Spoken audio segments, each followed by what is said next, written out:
Hello students, आपका मेरे channel साथ स्टडी एट होम पर स्वागत है।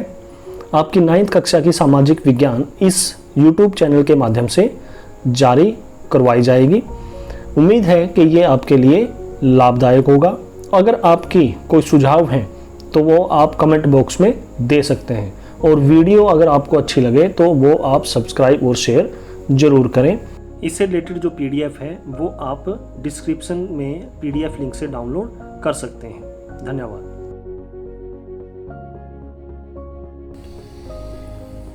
स्टूडेंट्स, आज का जो हमारा चैप्टर है लोकतंत्र क्या और लोकतंत्र क्यों, बहुत ही इंटरेस्टिंग टॉपिक है।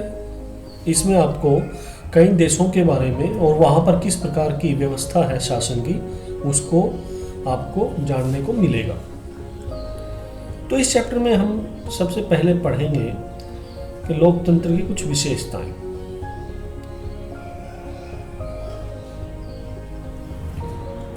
लोकतंत्र की कुछ विशेषताएं, ताकि हम ये समझ सकें कि लोकतंत्र है क्या।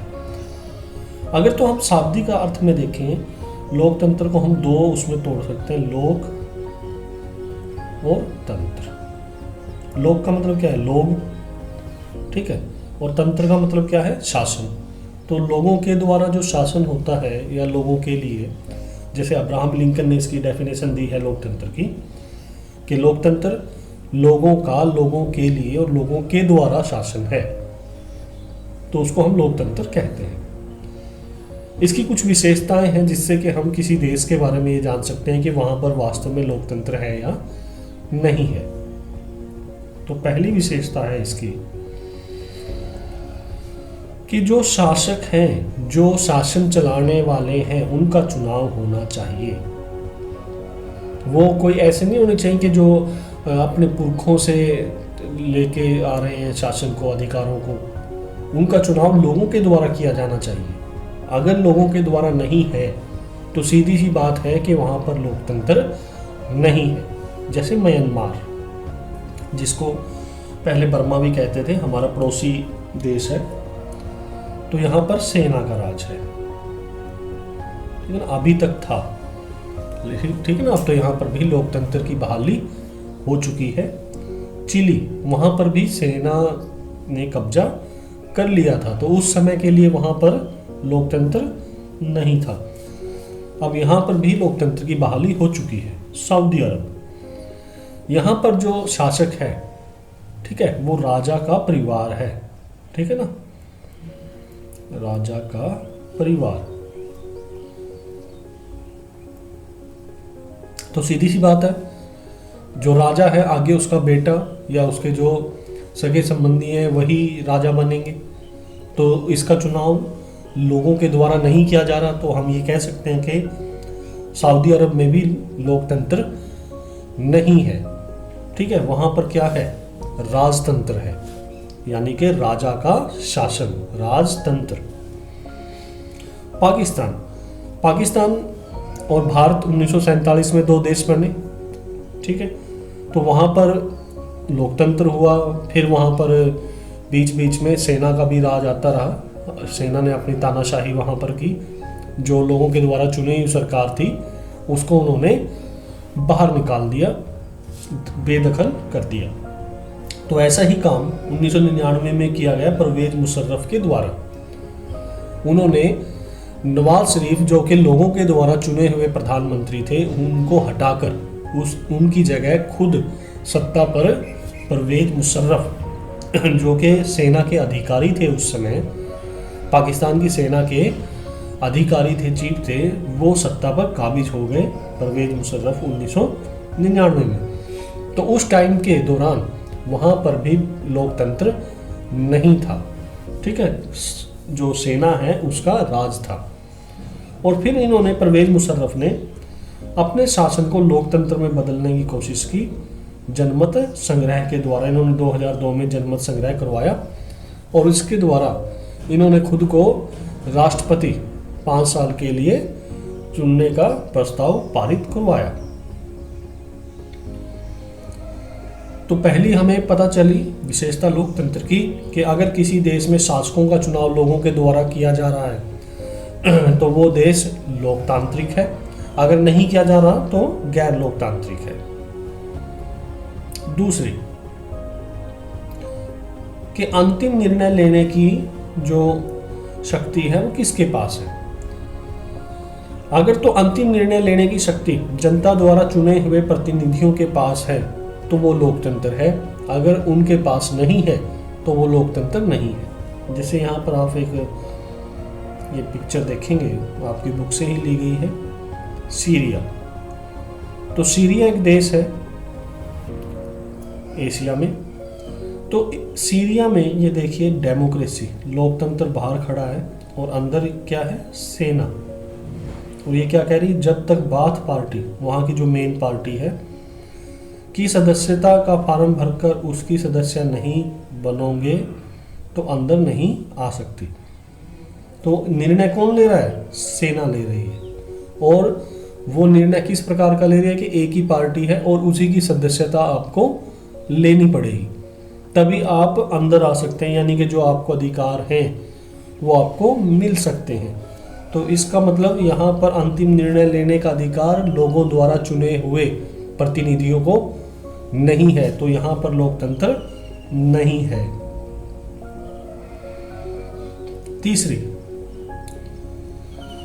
तीसरी विशेषता है स्वतंत्र और निष्पक्ष चुनाव, कि आप चुनाव तो कर रहे हैं प्रतिनिधियों का, लेकिन वो चुनाव क्या स्वतंत्र है, क्या निष्पक्ष है।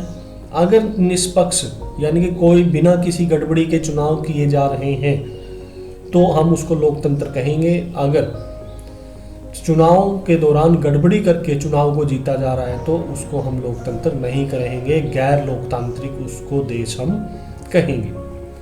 जैसे चीन है, चीन में एक ही पार्टी है, कम्युनिस्ट पार्टी, ठीक है, वही चुनाव में हिस्सा लेती है और वही जीतती है।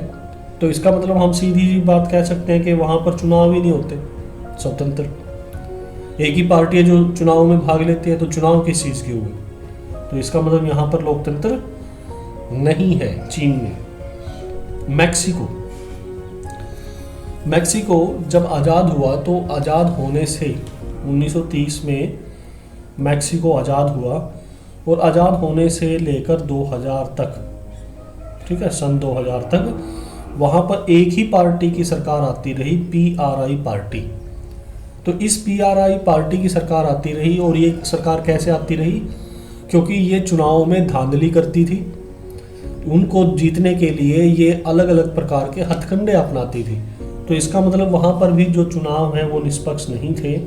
तो हम इसको एक लोकतंत्र, वास्तव में लोकतंत्र हम इसको नहीं कहेंगे, आदर्श लोकतंत्र नहीं कहेंगे, कि चुने तो जा रहे हैं, चुनावों का दिखावा तो किया जा रहा है, लेकिन चुनाव क्या है, निष्पक्ष और स्वतंत्र नहीं है। तो ऐसे चुनाव को हम लोकतंत्र की उसमें कैटेगरी में नहीं डाल सके। देखिए एक पिक्चर आपकी इसमें कि जो इलेक्शन करवाए जा रहे हैं वो बंदूक की नोक पर करवाए जा रहे हैं, डरा धमकाकर इलेक्शनों को जीता जा रहा है, ये रही बैलेट बॉक्स। तो इस प्रकार के इलेक्शनों को भी हम सही नहीं ठहरा सकते, डेमोक्रेसी इसको हम नहीं कह सकते। अगली जो विशेषता है, एक व्यक्ति एक वोट। एक व्यक्ति एक वोट का मतलब क्या है भाई, जितने भी जो जनसंख्या में वयस्क लोग हैं, ठीक है, वयस्क लोग क्या है भाई, 18 साल से ऊपर हैं, ठीक है, या कोई भी अलग अलग देश की जो सरकारें हैं वो एज का एक अलग अलग पैरामीटर अपनाती हैं। जैसे भारत में पहले 21 साल अपनाया गया था, तो उससे जितने भी ऊपर लोग हैं उन सभी लोगों को वोट का अधिकार होना चाहिए, बिना किसी लिंग, जाति और धर्म के आधार पर भेदभाव किए बिना। यानी कि सभी पुरुषों महिलाओं को, सभी जातियों के लोगों को और सभी धर्मों के लोगों को, सभी राज्य के लोगों को वो एक ही वोट का अधिकार होना चाहिए, एक व्यक्ति एक वोट। अगर किसी देश में ऐसा है तो वहाँ लोकतंत्र है, अगर ऐसा नहीं है तो वहाँ लोकतंत्र नहीं है। जैसे यहाँ पे उदाहरण है, 2015 तक सऊदी अरब में औरतों को वोट का अधिकार नहीं था, तो यानी कि लिंग के आधार पर वहाँ क्या था, भेदभाव किया जा रहा था। तो जब लिंग के आधार पर भेदभाव किया जा रहा था, हम कह सकते हैं कि वहाँ लोकतंत्र नहीं था, क्योंकि एक व्यक्ति एक वोट। चाहे वो किसी भी लिंग का हो, किसी भी धर्म का हो, किसी भी जाति का हो, किसी भी प्रांत का हो। दूसरा, फिजी एक छोटा देश है पैसिफिक ओशियन में। तो फिजी में बहुत से जो लोग हैं वो भारत से भी गए थे अंग्रेजों के समय में, वहाँ पर काम करने के लिए ले जाए गए थे। तो फिजी के मूल निवासियों के वोट का महत्व भारतीय मूल के निवासियों से अधिक था। तो जब तक ये था, अब तो ये दूर कर दिया गया है, तो जब तक ये था तो तब तक हम कह सकते हैं कि वहाँ पर लोकतंत्र नहीं था। यानी कि वहाँ पर जो लोग शुरू से रह रहे हैं उनके वोट का जो महत्व था वो ज़्यादा था, और जो भारत से जाकर वहाँ बसे थे उन लोगों के जो वोट का महत्व है वो कम था। तो हम ये कह सकते हैं कि फिजी में भी लोकतंत्र नहीं था। यहाँ पर देखो क्या लिखा है, आखिरकार एक व्यक्ति एक वोट। तो लोग इसको उपलब्धि अपनी मान रहे हैं और इसको सेलिब्रेट वो कर रहे हैं। और यहाँ पर ये देखिए, ये बेचारा तानाशाह, ठीक है ना, ये क्या कर रहा है, वो भी क्या दिन थे जब मैं एक व्यक्ति और मेरा ही एकमात्र वोट था, और यही मुझे पसंद था कि मेरी ही चलती थी सारी कुछ, मेरी ही वोट हुआ करती थी अकेले की, और मेरा ही निर्णय हुआ करता था। लेकिन अब वो बदल गया क्योंकि एक व्यक्ति एक वोट का अधिकार लोगों को मिल गया। फिर पांचवा है इसकी विशेषता लोकतंत्र की, कानून का राज तथा अधिकारों का आदर। अगर कानून का राज नहीं है, कानून का राज का मतलब ये है कि कानून की दृष्टि में अगर सभी समान नहीं है, और अगर किसी को किसी बात के बारे में कोई परेशानी है और उसकी बात को ना सुना जाए तो उसको हम कहेंगे कि वहाँ पर कानून का राज नहीं है। अगर वहाँ पर तानाशाही है तो वहाँ पर कानून का राज नहीं हो सकता। अधिकारों का आदर, कि जो व्यक्ति हैं, जो लोग हैं, जो सिटीजन्स हैं, नागरिक हैं, उनके कुछ अधिकार हैं और उन अधिकारों का आदर होना चाहिए। अब चीन में क्या है, अगर चीन में हम देखें तो यहाँ पर कानून का राज नहीं है, तानाशाही है, एक ही कम्युनिस्ट पार्टी है, उसी का राज चलता है। तो गूगल, याहू आदि वेबसाइटों पर इन्होंने नियंत्रण किया हुआ है, ये अपनी मर्जी से चलाते हैं इनको। तो यानी कि लोगों के अधिकारों का, जो आजकल इंटरनेट इतना जरूरी है, एक दूसरे से कनेक्टिविटी इतनी जरूरी है, तो उन अधिकारों का ये निरादर करते हैं, इनके ऊपर नियंत्रण करके। ऐसे ही एक देश है जिम्बाब्वे, 1980 में अल्पसंख्यक गोरों से इनको मुक्ति मिली। यानी कि वहाँ पर गोरे कम थे और जो काले हैं, अफ्रीका में क्योंकि काले लोग ज़्यादा हैं, निग्रो जिनको हम बोलते हैं, तो उनके ऊपर गोरों का राज था। तो 1980 में इनको उससे मुक्ति मिली। लेकिन वहाँ पर जो नेता था जिसने ये पॉसिबल बनाया, मुक्ति का जो उन्होंने अगुवाई की, उस क्रांति की, वो थे रॉबर्ट मुगाबे। लेकिन इन्होंने वहाँ पर राष्ट्रपति बनके एक तरीके से तानाशाही वहाँ पर स्थापित करने की कोशिश की, और ये लगातार वहाँ पर राष्ट्रपति रहे। अंत में 2017 में इनको राष्ट्रपति पद से हटाया गया। तो अब हम इसको भी लोकतंत्र नहीं कहेंगे कि एक ही जो व्यक्ति है वो लगातार राष्ट्रपति बन रहा है किसी गलत हथकंडों को अपनाकर। ये देखिए किस प्रकार से चीन में जो वो है छात्र हैं, उनके आंदोलन को दबाया गया टैंकों के द्वारा, और ये याहू और ये गूगल वगैरह को वहाँ पर दबाया गया, उनके ऊपर नियंत्रण किया गया। और लास्ट है कि लोकतंत्र ही क्यों, तो लोकतंत्र ही क्यों, क्योंकि ये सबसे बढ़िया सिस्टम है आज के समय में। चीन में इसका एक उदाहरण दिया जाता है। चीन में 1958 से 1961 के बीच अकाल पड़ा, अनाज की कमी हो गई, जिसके कारण 3 करोड़ लोग मारे गए, क्योंकि वहाँ पर तानाशाही थी। तानाशाही में जो जरूरी नहीं है कि जो जनता है उसके हितों को ध्यान में रखा जाए। भारत भी बहुत अच्छी स्थिति में नहीं था, यहाँ पर भी खाद्यान्न का संकट था, लेकिन यहाँ पर ऐसे हालात नहीं पैदा हुए कि 3 करोड़ लोग मारे जाएं। यानी कि भारत का जो सिस्टम था उसने लोगों के हितों को ध्यान में रखा और ज़्यादा से ज़्यादा लोगों की सहायता की, जिससे कि वहाँ पर इतनी मौतें नहीं हुई। तो इस प्रकार से ये जैसे चाइना में के लोगों की हितों की रक्षा उन्होंने नहीं की। ये यहाँ पर चाइना की सरकार है और ये बेचारे लोग हैं जो कंकाल बन चुके हैं। और लोकतंत्र का विस्तृत अर्थ लास्ट, कि लोकतंत्र का जो सबसे बढ़िया रूप है वो क्या है? लोकतंत्र में निर्णय लेने की प्रक्रिया लोकतांत्रिक होनी चाहिए, कि सरकार भी चुन ली, ठीक है, कानूनों का भी राज है, लेकिन लोकतांत्रिक नहीं है प्रक्रिया, कुछ ही लोग निर्णय ले रहे हैं, तो उसको भी हम लोकतंत्र नहीं कहेंगे। लोकतांत्रिक प्रक्रिया का मतलब क्या है? कि सभी लोगों को जब निर्णय लिया जाता है तो सभी लोगों की उसमें सुनी जानी चाहिए और वो मिल बैठकर उस निर्णय को ले, सिर्फ कुछ ही लोग निर्णय को ना लें। तो इस प्रकार हमने आज लोकतंत्र की कुछ विशेषताएं समझी कि अगर ये विशेषताएं कहीं पर पाई जाती हैं तो उसको हम लोकतंत्र कहेंगे, अगर नहीं पाई जाती तो उसको हम लोकतंत्र नहीं कहेंगे। ठीक है, अब इसके क्वेश्चन से करते हैं। तो इस चैप्टर का पहला प्रश्न है, लोकतंत्र क्या है? लोकतंत्र की मुख्य विशेषताएं लिखें। तो लोकतंत्र क्या है? अभी तक हमने जो समझा वही है जो इसकी मेन फीचर्स थी, कि ऐसी शासन प्रणाली जिसमें शासकों का चुनाव किसके द्वारा किया जाता है? लोगों के द्वारा। और इस व्यवस्था में सारी शक्तियां किसके पास होती हैं? लोगों के हाथों में होती हैं और सरकार लोगों के प्रति उत्तरदायी होती है। तो अब इसकी विशेषताएं तो लिखनी बहुत आसान हो गई है, क्योंकि हमने पीछे भी उसमें डिस्कशन के दौरान भी देखा और ये इस परिभाषा से भी देखा। तो देखते हैं। पहली, जनता की प्रभुसत्ता। ठीक है, जनता की प्रभुसत्ता क्या है?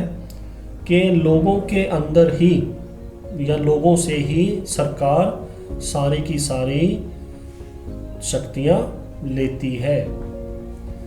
सरकार के पास शक्तियों का कोई स्रोत नहीं है, लोग हैं। जनता का शासन प्रत्यक्ष और अप्रत्यक्ष रूप से लोगों के द्वारा ही शासन चलाया जाता है। जो लोग प्रतिनिधि चुनते हैं उनके द्वारा ही शासन चलाया जाता है, जनता के हित में चलाया जाता है।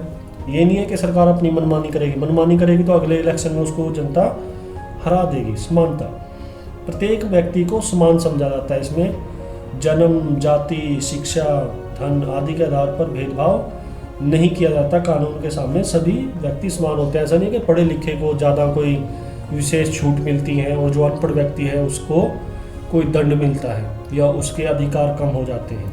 ठीक है, उसके बाद वयस्क मताधिकार, कि जो भी व्यक्ति जो वोट डालने की एज के हैं, जो सरकार ने निर्धारित की है, ज़्यादातर देशों में 18 वर्ष के आसपास ही है, ये अलग अलग भी हो सकती है। तो जो भी वो व्यक्ति है उसके हर एक व्यक्ति के वोट का मूल्य एक ही होना चाहिए। ऐसा नहीं कि कुछ लोगों के जो अमीर हैं उनके वोटों का मूल्य ज़्यादा हो, जो गरीब हैं उनके वोटों का मूल्य कम हो, या पुरुषों के वोटों का मूल्य ज़्यादा हो, महिलाओं के वोटों का मूल्य कम हो। सभी के वोटों का मूल्य एक जैसा होना चाहिए। निर्णय लेने की शक्ति, तो निर्णय लेने की अंतिम शक्ति किसके पास होनी चाहिए? जो लोगों ने जो प्रतिनिधि चुने हैं। स्वतंत्र एवं निष्पक्ष चुनाव निष्पक्ष होने चाहिए। और कानून का शासन, के कानून का वहाँ पर शासन होना चाहिए। हर एक व्यक्ति कानून की दृष्टि में एक समान होना चाहिए। ये नहीं है कि किसी की विशेष कोई वहाँ पर शक्तियाँ प्राप्त हों। दूसरा, यानी कि जैसे प्रधानमंत्री से लेकर नीचे तक का जो व्यक्ति है सभी कानून की दृष्टि में एक ही होंगे। क्या आप इस विचार से सहमत है कि लोकतंत्र सर्वश्रेष्ठ शासन प्रणाली है? अपने पक्ष में तर्क दें। अथवा लोकतंत्र के गुण, किसी भी प्रकार से क्वेश्चन पूछा जा सकता है। तो इसने बताया कि वर्तमान युग में अधिकांश देशों में लोकतंत्र पाया जाता है। लोकतंत्र को स्वतंत्र, कुलीन तंत्र, तानाशाही इत्यादि प्रणालियों से निम्नलिखित कारणों से उत्तम माना जाता है।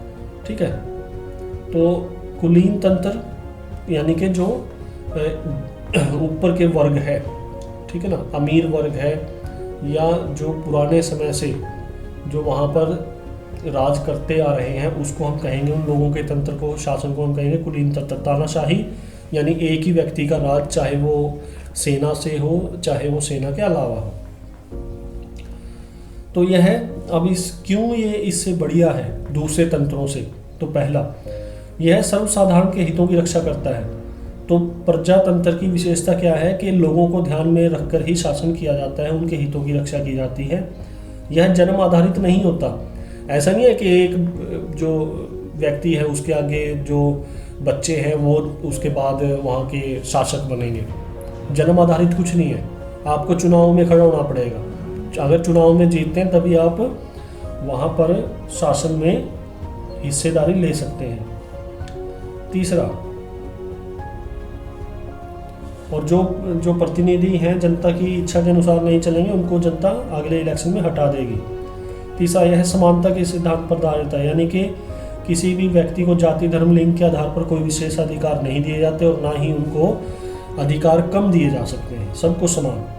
राजनीतिक शिक्षा, लोकतंत्र में नागरिकों को अन्य शासन प्रणालियों के अपेक्षा अधिक राजनीतिक शिक्षा मिलती है। क्यों मिलती है? क्योंकि लोग चुनाव में भाग लेते हैं, चुनाव से संबंधित जो सरकार है, ठीक है, उसकी नीतियों के बारे में विचार विमर्श करते हैं, लोगों के बीच में बहस होती है जिससे कि उनकी जो राजनीतिक समझ है वो बढ़ती है। क्रांति का डर नहीं। भाई क्रांति कब होती है? जब लोगों की ना सुनी जाए, तभी तो लोग सरकार के खिलाफ खड़े होंगे। यहाँ पर तो लोगों के हितों को ध्यान में रखकर ही शासन किया जा रहा है, तो यहाँ पर तो क्रांति का कोई सवाल ही पैदा नहीं होता। विवादों एवं मतभेदों का हल।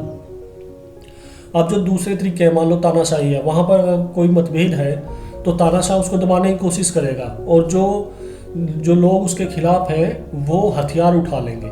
लेकिन लोकतंत्र में ऐसा नहीं है। अगर कोई आपका मतभेद है तो वो मिल बैठकर, ठीक है, शांतिपूर्ण तरीके से उसका समाधान ढूंढा जा सकता है। आलोचना का अधिकार, तो कोई भी सरकार की आलोचना कर सकता है अगर सरकार कुछ गलत कर रही है, ठीक है। हर व्यक्ति को अधिकार है कि वो अपनी बात रख सके। और निर्णयों पर पुनर्विचार, अगर कोई निर्णय गलत हो गया तो उसके ऊपर पुनर्विचार करके उसको बदला भी जा सकता है। यहाँ पर इस चीज़ की सुविधा है। अगला तीसरा क्वेश्चन, लोकतंत्र के मुख्य दोष लिखें। अब ऐसा नहीं है कि भाई इसमें सारे गुण ही हैं, इसमें कुछ दोष भी हैं, लेकिन इसके दोष इतने ज़्यादा नहीं हैं जितने और तंत्रों के हैं, जैसे कि राजतंत्र के हैं यानी राजा का शासन, या तानाशाही के हैं। तो उनके जो नेगेटिव्स हैं, उनके जो दोष हैं वो ज़्यादा हैं। लोकतंत्र के भी दोष हैं लेकिन वो इनके मुकाबले बहुत कम हैं। तो कौन कौन से हैं वो भी हमें पता होना चाहिए। पहला यह है अज्ञानियों, अयोग्य तथा मूर्खों का शासन। ऐसा इसके बारे में कहा जाता है, जरूरी नहीं है कि ये सत्य हो, ये कहा जाता है जो इसकी लोग आलोचना करते हैं, ठीक है। तो कैसे है वो? प्रजातंत्र को अयोग्यता की पूजा बताया जाता है। इसका कारण यह है कि जनता में अधिकांश व्यक्ति अयोग्य, मूर्ख, अज्ञानी तथा अनपढ़ होते हैं। ऐसा कहा जाता है, जरूरी नहीं है, क्योंकि जैसे जैसे प्रगति होती है तो ज़्यादा से ज़्यादा लोग पढ़े लिखे हो जाते हैं। दूसरा, यह गुणों के स्थान पर संख्या को अधिक महत्व देता है। जैसे एक उदाहरण के द्वारा इसको समझाया गया है यहाँ पर। यदि किसी विषय को 60 मूर्ख ठीक कहें और 59 बुद्धिमान गलत कहें तो मूर्खों की ही बात को मान लिया जाएगा, क्योंकि जो लोकतंत्र है वो किसके ऊपर चलता है? वो चलता है मेजोरिटी के ऊपर, ठीक है, कि किसकी ज़्यादा मेजोरिटी है, किसके पास ज़्यादा संख्या बल है, तो उसकी बात को मान लिया जाएगा। अब वो 60 जो लोग हैं वो गलत बात के लिए कह रहे थे, लेकिन उनके पास संख्या थी, ज़्यादा थी, ठीक है, तो उसकी बात को ही मान लिया गया और वो फैसला कर दिया गया। तो यहाँ पे 59 जो बुद्धिमान लोग उसको गलत कह रहे थे बेचारों में, उनकी कुछ भी नहीं सुनी गई। तो ये होता है, जरूरी नहीं है कि हर बार हो ऐसा कि मूर्ख लोगों की ही चले। तीसरा, उत्तरदायी शासन नहीं है। इसमें नागरिक केवल चुनाव वाले दिन ही संप्रभु होते हैं, परंतु चुनाव के बाद नेता जानता है कि जनता उसका कुछ नहीं बिगाड़ सकती, इसलिए वो अपनी मनमानी करता है। तीसरा, बहुत खर्चीला है। चुनाव पर आपने देखा है कि कितना खर्च होता है, कितनी रैलियां होती हैं, उसमें इतना सारा मटेरियल लगता है। पांचवा, अमीरों का शासन। भाई ज़्यादातर जो चुनाव है ये इस प्रकार की खबरें आती हैं कि ज़्यादातर चुनाव में पैसा किसका लगा होता है? व्यापारियों का। और जब सरकार बन जाती है तो व्यापारी सरकार से फ़ायदा उठाते हैं। अस्थायी तथा कमजोर शासन। अब जहाँ पर बहुत सारे दल होते हैं, भारत में ये स्थिति बहुत बार आती है, तो बहुदलीय प्रणाली, जहाँ पर बहुत ज़्यादा दल हैं, ज़्यादा पार्टियाँ हैं, तो अब वहाँ पर मान लो किसी एक पार्टी को स्पष्ट बहुमत नहीं मिला, ठीक है, मेजोरिटी नहीं मिली, तो अब वो पार्टियां मिलकर सरकार बनाएंगी, और वो जो सरकार होती है वो ज़्यादातर अस्थायी होती है, कमज़ोर होती है। मिली जुली सरकार क्या होती है? कमज़ोर और अस्थायी होती है। भ्रष्टाचार, लोकतंत्र में भ्रष्टाचार को बढ़ावा मिलता है। जो नेता चुनकर आते हैं वो 5 साल में ही अपने पैसे पूरे करने की कोशिश करते हैं और भ्रष्टाचार को बढ़ावा मिलता है। नैतिक स्तर में गिरावट, चुनाव जीतना ही लोगों का या जो वो नेता है उनका एकमात्र उद्देश्य बन जाता है, चाहे वो चुनाव किसी भी प्रकार से कोई भी हथकंडे अपनाकर किया जाए, चाहे गुंडों का साथ लिया जाए, ठीक है, सहायता ली जाए, चाहे पैसे की सहायता ली जाए, किसी भी प्रकार से वो अपना जो वो चुनाव है वो जीतना चाहते हैं। उसके बाद अगला क्वेश्चन हमारा है, गैर लोकतांत्रिक शासन के क्या लक्षण? अभी तक तो हमने लोकतांत्रिक शासन के लक्षण देखे, तो उन्हीं से वैसे हम गैर लोकतांत्रिक के भी समझ सकते हैं। पहला, इस शासन में तानाशाह होता है। अब जैसे वहाँ पर लोगों के द्वारा चुना जाता तो यहाँ चुना नहीं जाता, वो तानाशाह होता है। इसलिए लोगों को मौलिक अधिकार प्रदान नहीं किए जाते। जो लोगों को अधिकार होते हैं भाई वो अपनी बात रख सकें, ठीक है, जैसे स्वतंत्रता, विचारों की समानता, कानून की दृष्टि में सभी लोग समान, तो इस प्रकार के अधिकार लोगों को नहीं दिए जाते। राजनीतिक अधिकार लोगों को नहीं दिए जाते, वो अपनी बात नहीं कह सकते, वो चुनाव में नहीं खड़े हो सकते। दूसरा, गैर लोकतांत्रिक शासन में राजनीतिक पार्टियां नहीं होती, जिससे शासक दल मनमानी करता है। एक ही मान लो पार्टी है, एक ही दल है, तो वो अपनी मनमानी करेगा क्योंकि उसकी आलोचना करने के लिए कोई दूसरी पार्टी नहीं है। तीसरा, इसमें विपक्षी दल नहीं होते, ठीक है। चौथा, गैर लोकतांत्रिक शासन में विरोध असहनीय होता है। विरोध करने वालों को तो जेल में डाल दिया जाता है या उनकी हत्या कर दी जाती है। पांचवा, गैर लोकतांत्रिक शासन में शासक या तो राजा होता है या एक तख्ता पलट सैन्य अधिकारी, यानी कि सेना का कोई अधिकारी। छठा, गैर लोकतांत्रिक देशों में श्रमिक अपना संगठन नहीं बना सकते। इन देशों में सरकार की नीतियों का समर्थन करने वाले मजदूर संघ ही पनप सकते हैं, क्योंकि सरकार की इच्छा के बगैर वहां पर कोई भी संगठन नहीं बन सकता। उसके बाद लास्ट, गैर लोकतांत्रिक देश में कानून का शासन नहीं होता। यहाँ तानाशाह की आज्ञा ही कानून होता है, वो अपनी मनमर्जी से करता है। जैसे नॉर्थ कोरिया, ठीक है, नॉर्थ कोरिया, तो यहाँ पर तानाशाह है वो, तो वो अपनी मर्जी से ही, वहाँ पर ऐसा है कि जो वो करेगा वही लोगों को मानना पड़ेगा। वहाँ पर कटिंग कैसी होगी बालों की, वो भी सरकार के द्वारा निर्धारित किया जाता है। उसके अलावा तो लोग कटिंग भी नहीं करवा सकते वहाँ पे, ठीक है। तो इस प्रकार से वहाँ पर शासन चलता है तानाशाह का। उसके बाद अगला है प्रतिनिधित्व लोकतंत्र अपनाने के कारण लिखें। प्रतिनिधित्व लोकतंत्र का मतलब क्या होता है कि लोगों के द्वारा, अब सभी के सभी लोग एक जगह पर बैठ के, मान लो इंडिया में 1 अरब 30 करोड़ के आसपास जनसंख्या है, तो इतने लोग एक जगह पर बैठ के किसी निर्णय को नहीं ले सकते। तो क्या कर रहे हैं वो, अपने कुछ प्रतिनिधि भेज रहे हैं संसद में या विधानसभा में राज्यों की, और वहाँ पर हमारे या लोगों के द्वारा चुने हुए प्रतिनिधि क्या ले रहे हैं, निर्णय ले रहे हैं हमारे बेस पर, ठीक है। तो ज़्यादातर देशों में कोई 1-2 देश है जैसे स्विट्जरलैंड जहाँ पर प्रत्यक्ष लोकतंत्र है, नहीं तो ज़्यादातर जगह पर विश्व के अप्रत्यक्ष लोकतंत्र ही पाया जाता है, क्योंकि जनसंख्या बहुत ज़्यादा है देशों की, वो एक जगह पर बैठकर निर्णय नहीं ले सकते। तो वर्तमान युग में संसार के प्राय सभी देशों में प्रतिनिधि तब लोकतंत्र पाया जाता है। लोकतंत्र में सभी लोग शासन नहीं चलाते, तो लोगों के द्वारा निर्वाचित प्रतिनिधि शासन चलाते हैं, जो कि निम्नलिखित कारणों से आवश्यक है। संसार के वर्तमान देशों में जनसंख्या करोड़ों में है, तो करोड़ों लोग किसी एक स्थान पर बैठकर निर्णय नहीं ले सकते। पहले क्या था, पहले प्रत्यक्ष लोकतंत्र था कुछ देशों में, क्योंकि जनसंख्या कम थी तो एक जगह पर बैठकर निर्णय लेना आसान था। आम जनता अपनी रोजी रोटी की चिंता में रहती है, उसे देश की समस्याओं को ज्ञान ही नहीं है। तो जो लोग बेचारे गरीब हैं, आम जनता है, वो तो अपने सिर्फ भोजन तक ही, कि किस प्रकार मैं अपनी रोजी रोटी कमाऊं, वहीं तक सीमित रहते हैं। उनको जो देश में क्या चल रहा है उसके बारे में बहुत ज़्यादा ज्ञान नहीं होता, ना वो उस लफड़े में फंसना चाहते हैं। तीसरा, आम जनता के पास राजनीति में हिस्सा लेने का समय नहीं होता, वे अपने काम में ही मसरूफ होते हैं। चौथा, आम व्यक्ति की राजनीति में कोई दिलचस्पी नहीं होती, इसलिए प्रतिनिधित्व लोकतंत्र ही ज़्यादातर देशों में पाया जाता है। तो इस प्रकार ये अपने जो भी लघुत्तरीय और दीर्घोत्तरात्मक प्रश्न है वो सारे कंप्लीट होते हैं। इसके जो अति लघुत्तरीय प्रश्न है वो आपको दूसरे उसमें करवाया जाएगा वीडियो में। धन्यवाद। और इस वीडियो से रिलेटेड जो भी मैटर है, जो PDF है, वो आपको इस वीडियो के डिस्क्रिप्शन में PDF लिंक मिलेगा, वहाँ से आप उसको डाउनलोड कर सकते हैं। धन्यवाद।